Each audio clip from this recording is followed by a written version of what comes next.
আসসালামু আলাইকুম। আপনারা যে যেখান থেকে আমার ভিডিওটি দেখছেন, আপনাদের সকলের প্রতি রইল আমার পক্ষ থেকে দোয়া আর ভালোবাসা। সেই ভালোবাসার সাথে আমি আজকে সকাল থেকে এই ভিডিওটা শুরু করেছি। এই ভিডিওটার মধ্যে আজকে নাস্তার মধ্যে আলুর পরোটা বানিয়েছি। আলুর পরোটাটা আমি আপনাদের সামনে A to Z দেখানোর চেষ্টা করব। আর এই আলুর পরোটাটা এতই মজা হয় যে আর কি বলবো আপনাদেরকে। যারা খেয়েছেন তারা তো বুঝতেই পারছেন আলুর পরোটা নাস্তাটা বেস্ট একটা নাস্তা। আর আমার হাজব্যান্ড এটা সব সময় কয়েকদিন 6-7 দিন 5 দিন গেলেই বলতে থাকে, ডালের পরোটা বানাও, না হয় আলুর পরোটা বানাও। আর ডালের পরোটাও বানিয়ে থাকি আমি এভাবে বড় বড় করে, আলুর পরোটাও আমি এভাবে বড় বড় করে বানিয়ে থাকি। ছোট করে তো সন্ধ্যার নাস্তার জন্য অনেক সময় বানিয়ে রেখে দিই, আর সকালের নাস্তার জন্য এইভাবে আমি বড় বড় করে বানিয়ে দিই। আর এখানে আমি আলু সিদ্ধ করে আমি ম্যাশ করে নিয়েছি। আর এখানে পেঁয়াজ দিয়ে আমি একটু ভাজা ভাজা হয়ে আসার পর আলুটা ছেড়ে দিয়েছি। ছেড়ে দেওয়ার পর অনেকক্ষণ কিন্তু ভেজে নিতে হবে, তাহলেই আলুর পরোটা মজা হয়। আর এই আলুর পরোটার আলুটা ভালো করে ভেজে নিতে হলে এখানে আলু প্রথম সিদ্ধ করে ম্যাশ করে নিয়ে এখানে দিয়ে তেলের মধ্যে পেঁয়াজ দিয়ে ভাজা ভাজা হয়ে আসার পর একদমই যখন ভাজা ভাজা হয়ে আসবে তখনই আমি কাঁচামরিচ আর ধনিয়া পাতাটা দিয়ে দিব। কারণ এখানে আর কোনো মশলা দিব না, শুধু কাঁচামরিচ ধনিয়া পাতা আর ভাজা লাল মরিচের গুঁড়া দিয়ে দিই। ভাজা লাল মরিচের গুঁড়াটা দিলে একটা ফ্লেভার আসে, সেই জন্যই এখানে আমি এই ভাজা লাল মরিচের গুঁড়াটা দিয়ে দিলাম। দেওয়ার পর কিছুক্ষণ নাড়াচাড়া করে নামিয়ে নিলাম একটা বাটিতে অবসর করে। আর এদিক দিয়ে ময়দা দিয়ে বানালে বেশি মজা হয়। আমি নাস্তার মধ্যে আমার বাসায় আমি আসলে আটাটা খাওয়া হয় না, ময়দা দিয়েই বানানো। রুটিটাও পছন্দ করে আমার হাজব্যান্ড, এবং পরোটাও পছন্দ করে। আলুর পরোটা, ডালের পরোটা সবই ময়দা দিয়ে করলেই ভালো লাগে বেশি। সেজন্য আটাটা আমার ঘরে বেশি খাওয়া হয় না। আগে আমি আমার পরিবারের মধ্যে সবসময় আটা দিয়ে নাস্তা করতাম, আর পরোটা এগুলি বানালে ময়দা দিয়ে করতাম। কিন্তু এখন দুই রকমের আটা ময়দা আনাটা একটা ঝামেলা মনে হয়, সেজন্যই আমি শুধু ময়দাটাই আনিয়ে থাকি, আটার আনা হয় না বাসায়। সেই জন্যই ময়দাটা দিয়ে আমি সকালের নাস্তার পর্ব শেষ করি। আর আজকে আমি এখানে আলুর পরোটাও বানাচ্ছি ময়দাটা দিয়ে। ময়দাটার মধ্যে শুধু তেল দিয়ে আর লবণ দিয়ে নর্মাল পানি দিয়ে গুলিয়ে নিয়েছি।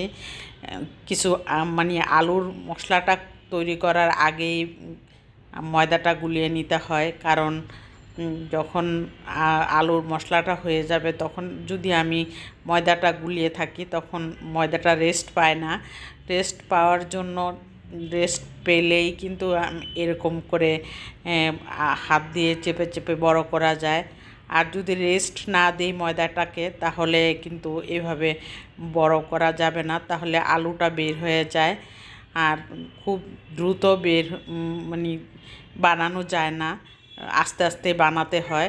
আর এইভাবে আমি সবগুলি মধ্যে ঢুকিয়ে তারপরে আমি বানাতে শুরু করে দিই। শুরু করে দেওয়ার পর একটা একটা করে সবগুলি ঢুকিয়ে নিলাম। প্রথমে আমি 2-3টা বানিয়ে তারপরে আমার হাজব্যান্ডকে দিয়ে দিলাম, খেতে বসে গেছে তাই। আর তারপর বাকিগুলির মধ্যে আমি দিয়ে সবগুলি আমি একসাথে বানিয়ে তারপর আমি আপনাদেরকে দেখাচ্ছি যে কিভাবে ঢুকাতে হয়। আলুর পুরটাকে এইভাবে ঢুকিয়ে নিলে, গরম গরম পুরটাকে ঢুকিয়ে নিলে কিন্তু তখন বানাতে গেলে একটু রেস্টে রেখে বানাতে হয়, বানালে একদম আলুটা বের হবে না। আর একটু রেস্ট না দিলে কিন্তু আলুটা বের হয়ে যায়। সেজন্যই এটা এমন একটা জিনিস যে রেস্ট দিতেই হবে। আলুর পুরটা দেওয়ার পরও রেস্ট দিতে হবে, আলুর মশলাটা বানানোর আগেই ময়দাটা গুলিয়ে নিতে হবে। এটাই একটা ঝামেলা আলুর পরোটা বানানোর। আর বেশি চুলার তাপ থাকলে তো পুড়েই যাবে, আর পুড়েই যায়। প্রথমে একটা দুইটা পুড়েই গেছে আমার, তারপর আস্তে আস্তে ঠিক হয়ে গেছে।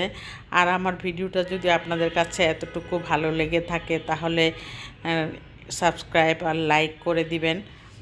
সাবস্ক্রাইব করে অল বাটনে প্রেস করে রাখবেন।